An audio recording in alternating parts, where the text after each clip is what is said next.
ಇನ್ನೂ ಚಿತ್ರ ನೋಡಬೇಕು, ನೀವು ಬೇರೆಯವ್ರಿಗೆ ತೋರಿಸ್ಬೇಕು ಅಂತಂದರೆ ನೀವೇನು ಮಾಡಬೇಕು ಅಂದರೆ ದಯವಿಟ್ಟು ನಿಮ್ಮ ಮೊಬೈಲ್ನ ಈಗಲೇ ಓಪನ್ ಮಾಡಿ ಯೂಟ್ಯೂಬು. ಅದರಲ್ಲಿ ಅಮೃತ ವಿಷನ್ ಮೇಕರ್ಸ್ ಅಂತ ಇದೆ, ಅದನ್ನು ಸಬ್ಸ್ಕ್ರೈಬ್ ಮಾಡ್ಕೊಳ್ಳಿ. ಅದನ್ನು ಬೇರೆಯವ್ರಿಗೂ ನೀವು ತೋರಿಸ್ಬೋದು.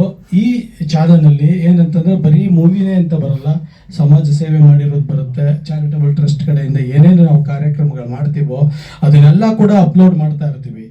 ಮತ್ತು ಈ ಥರ ಕಿರುಚಿತ್ರ ಮತ್ತು ಒಂದು ಕೆಲವು ಶಾರ್ಟ್ಸ್ಗಳು, ಕಾಮಿಡಿ ಕ್ಲಿಪ್ಸ್ಗಳು ಇದನ್ನೆಲ್ಲ ಹಾಕಬೇಕು ಅಂತ ಅಂದ್ಬಿಟ್ಟು ನಾವು ಯೋಚನೆ ಮಾಡಿದ್ದೀವಿ. ದಯವಿಟ್ಟು ಅದನ್ನು ನೀವೆಲ್ಲರೂ ಕೂಡ ಸಬ್ಸ್ಕ್ರೈಬ್ ಮಾಡಿಕೊಂಡು ಶೇರ್ ಮಾಡಿದ್ರೆ ಅದರಿಂದ ಬಂದಂತಹ ಅಮೌಂಟು, ಅದು ಇವಾಗ ಬರುತ್ತೋ ಯಾವ ಇನ್ನೊಂದು 5 ವರ್ಷ ಬಿಟ್ಟು ಬರುತ್ತೋ ಗೊತ್ತಿಲ್ಲ, ಅದರಲ್ಲಿ ಬಂದಂತಹ ಅಮೌಂಟು ಬಡ ಕಲಾವಿದರಿಗೆ ನಾವು ಮೀಸಲಾಗಿಟ್ಟು ಅದನ್ನು ಎಲ್ರಿಗೂ ಹಂಚಬೇಕು ಅನ್ನೋ ಒಂದು ತೀರ್ಮಾನ ಮಾಡ್ಕೊಂಡಿದ್ದೀವಿ. ದಯವಿಟ್ಟು ಅಮೃತ ವಿಷನ್ ಮೇಕರ್ಸ್ ಅಂತ ಏನಿದೆ ಅದನ್ನು ಸಬ್ಸ್ಕ್ರೈಬ್ ಮಾಡ್ಕೊಳ್ಳಿ. ಮತ್ತು ಬಂದಂತಹ ವಿಡಿಯೋಗಳನ್ನು ನೀವು ನೋಡಿ ಇನ್ನೊಬ್ರಿಗೂ ಶೇರ್ ಮಾಡಿ. ಈಗ ಒಂದು ಚಿತ್ರ ನೋಡಿದ್ದೀರಾ, ಅದರ ಬಗ್ಗೆ ಏನು ಅನ್ನಿಸ್ತು ಅಂತಂದ್ಬಿಟ್ಟು ಒಂದೆರಡು ಮಾತುಗಳಲ್ಲಿ ನೀವು ಪ್ರಶ್ನೆಗಳನ್ನು ಕೇಳ್ಬೋದು.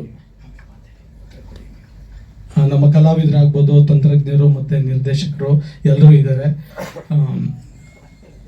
ಒಟ್ಟು ನಿಮಗೆ ಪ್ರಶ್ನೆ ಕೇಳೋರು ಇದ್ರೆ ಕೇಳ್ಬೋದು.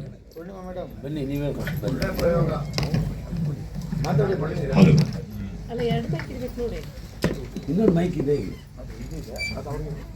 ಒಳ್ಳೆ ಪ್ರಯೋಗ. ನೀವು ಕಷ್ಟಪಟ್ಟು ಎದ್ದು ಕಾಣುತ್ತೆ. ನಿಮಗೆಲ್ಲ ಒಳ್ಳೇದಾಗ್ಲಿ. ಎಲ್ಲರೂ ಹೃತ್ಪೂರ್ವಕ ಪ್ರೋತ್ಸಾಹ ನಿಮ್ಗಿರುತ್ತೆ.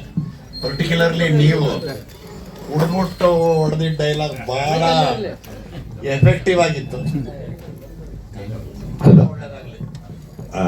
ಎಲ್ಲ ನನ್ನ ವೀಕ್ಷಕ ಮಹಾಪ್ರಭುಗಳಿಗೆ ವಿನಂತಿ, ದಯಮಾಡಿ ನೀವು ಮಾತಾಡ್ತಿದ್ದೀರೋ ಇಲ್ಲಿ ವೇದಿಕೆ ಮುಂದೆ ಬಂದು ಮಾತಾಡಿದಾಗ ನೀವು ಮಾತಾಡೋದು ನಿಮ್ಮ ಮುಖ ಎಲ್ಲರಿಗೂ ಚೆನ್ನಾಗಿ ಕಾಣುತ್ತೆ, ನಿಮ್ಮ ಧ್ವನಿನೂ ಚೆನ್ನಾಗಿರುತ್ತೆ. ದಯಮಾಡಿ ಇಲ್ಲಿ ಬಂದು ಮಾತಾಡ್ಬೇಕು ಅಂತ ತಮ್ಮಲ್ಲಿ ಮನವಿ ಮಾಡ್ಕೊಳ್ತೀನಿ.